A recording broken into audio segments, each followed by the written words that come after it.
Inflation has hit everyone. $44. Many Americans focused on their day-to-day financial challenges don't have the luxury of looking too far ahead. It's a nightmare trying to, buy equipment for my restaurants and buy food for the restaurants. It's been such a nightmare that thinking about retirement and how it affects my retirement is not at the forefront of my mind right now. This Social Security measure. For the better part of a century, the Social Security program has provided monthly checks to retired and disabled workers and their dependents and survivors of workers who've died. Check comes every month. I don't have to do anything for it.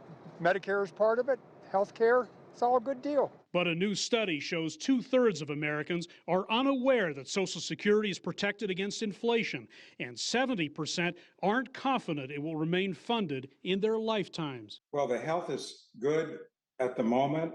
Max Rickman, who heads the National Committee to Preserve Social Security and Medicare, says there are real problems with the system. As more and more baby boomers retire, more money is being paid out in benefits than current workers are contributing with a portion of their paychecks. According to a recent report, the Social Security Trust Fund will be depleted at its current pace in 2035, at which point only 80% of benefits will be payable. That shortfall is serious. Has to be addressed. We'll read the title of the bill. Rickman backs a bill sponsored by Democrats in the U.S. Congress that would secure Social Security by, among other things, requiring those who make more than $400,000 a year to pay more taxes. That brings in enough revenue to extend the program beyond 2035, the solvency, and improve benefits.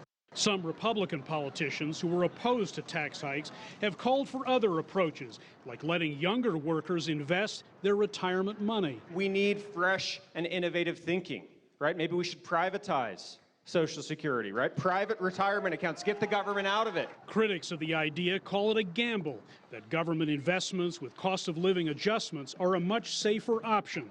For lots of folks, Social Security may not be top of mind at the moment. But I do think that it's a very important public good, and that there should be efforts to be made to ensure that people who are paying into Social Security now are able to reap the benefits later on. We can fix it if there is the political will in the Congress to fix it. A big if. Rickman says the most successful anti-poverty program in U.S. history will need prompt attention to remain a lifeline for so many because, he says, 2035 is not that far away. Hendrik, Sybrandy, CGTN, Denver.